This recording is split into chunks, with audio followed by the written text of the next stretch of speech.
Hello, আসসালামু আলাইকুম। আপনারা সবাই কেমন আছেন? আশা করি অনেক ভালো আছেন। আপনি রাতে একটা স্বপ্ন দেখলেন, আপনি ১০ তলা বাড়ি এবং একটা BMW কার লটারিতে পেয়েছেন। আপনি সকালবেলা উঠে একটা মেসেজ পেলেন WhatsApp এ, আপনি যদি প্রতিদিন ৳৩,০০০ ইনকাম করতে চান, তাহলে খুব সহজ কাজের মাধ্যমে আপনি এটা করতে পারবেন। বিকাশ, রকেট অথবা যেকোনো ব্যাংক অ্যাকাউন্টের মাধ্যমে আপনাকে পেমেন্ট করা যাবে। আপনি তো খুশিতে বাকবাক, আপনি একটা সোনার হরিণ পেয়ে গেছেন।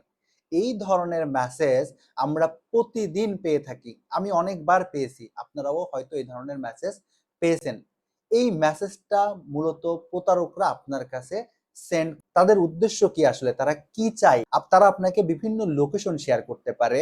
সেই লোকেশনগুলো আপনাকে সার্চ করতে বলতে পারে। আপনাকে তারা তাদের টেলিগ্রামে যুক্ত হতে বলতে পারে। আপনার কাছ থেকে কাজটা শেষ করার পরে স্ক্রিনশট চাইতে আপনাকে বিভিন্নভাবে টাকার লোভ দেখাতে পারে। বলতে পারে আপনি এই কাজটা করার সাথে, সাথে আমি আপনাকে ৳৫০০ পেমেন্ট করব। আপনি কাজটা করলেন, করার পরে তাকে একটা স্ক্রিনশট সাবমিট করলেন। সাথে, সাথে সে আপনাকে ৳৫০০ সেন্ড করে দিল। পরের বার সে আপনাকে আরো বেশ কিছু কাজ দিল। আপনি যখনই ওই কাজগুলো কমপ্লিট করলেন, করার পরে তাকে সেন্ড করলেন, তখন সে আপনার কাছে বিভিন্ন ধরনের ইনফরমেশন চাইলো। যেই ইনফরমেশন গুলা আপনি দিলেন, তো আপনি ফেঁসে গেলেন। আপনার কাছ থেকে তারা আপনার ন্যাশনাল আইডেন্টিটি চাইতে পারে, আপনার পার্সোনাল ইনফরমেশন চাইতে পারে অথবা আপনার বিকাশ বা নগদ অ্যাকাউন্টের ইনফরমেশন চাইতে পারে।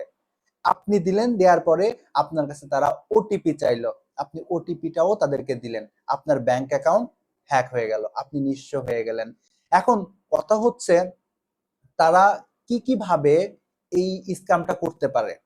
ফার্স্ট অফ অল আমি অলরেডি বলে দিয়েছি তারা আপনার কাছে ওটিপি চাইতে পারে। ওটিপির মাধ্যমে আপনার ব্যাংক অ্যাকাউন্ট অথবা সোশ্যাল মিডিয়া অ্যাকাউন্ট তারা হ্যাক করে নিতে পারে। সেকেন্ড কথা হচ্ছে আপনি যখনই লিংকে ক্লিক করলেন, লিংকে ক্লিক করার সাথে, সাথে তারা আপনার ডিভাইসে বিভিন্ন ধরনের ম্যালিশিয়াস ভাইরাস ঢুকায় দিচ্ছে। যার ফলে আপনার ফোনের ইনফরমেশন চলে যাচ্ছে তাদের হাতে। এখন কথা হচ্ছে এই ইনফরমেশনগুলো দিয়ে তারা কি করবে? আপনার ইনফরমেশনগুলো দিয়ে তারা একটা ফেসবুক অ্যাকাউন্ট খুলতে পারে। যেই ফেসবুক অ্যাকাউন্ট দিয়ে তারা আপনার ফ্রেন্ড সার্কেলকে বা আপনার আত্মীয়স্বজনকে মেসেজ পাঠাতে পারে, অনেক বড় ধরনের বিপদে পড়েছি, আমাকে ৳৫,০০০ সেন্ড করেন। এই ধরনের মেসেজ যখন আপনার আত্মীয়স্বজনকে পাঠাবে, অনেকে তাকে টাকাটা সেন্ড করবে। করার সাথে, সাথে কিন্তু এর দায়ভার আপনাকেও নিতে হবে। এখন কথা হচ্ছে আপনি আপনার জায়গা থেকে কি করতে পারেন? আপনি যেন এই ধরনের স্ক্যামের শিকার না হন অথবা আপনার bank account or social media account গুলো যেন সেফ থাকে, এটার জন্য আপনার করণীয় কি? আপনাকে যদি কেউ এই ধরনের মেসেজ পাঠায়, তাহলে আপনি সাথে, সাথে মেসেজটা ইগনোর করবেন, ডিলিট করে দিবেন।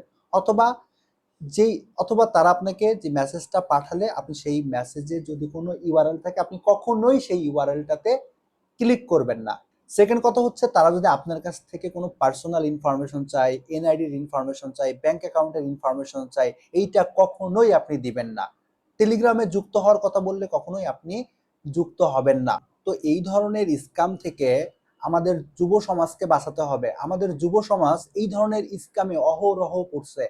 তারা না বুঝে যখন এই ধরনের মেসেজ পাচ্ছে, মেসেজ পাওয়ার সাথে, সাথে তারা ওই লিঙ্ক গুলায় ক্লিক করছে, ক্লিক করার সাথে, সাথে তারা স্ক্যামের শিকার। আপনি চাইলে এই ভিডিওটা শেয়ার করে রাখতে পারেন, এতে করে অন্যের উপকার হবে। আমি এই ধরনের মেসেজ অনেকবার পেয়েছি। আপনারাও যদি এই ধরনের মেসেজ পেয়ে থাকেন, তাহলে কমেন্ট বক্সে জানিয়ে দিন।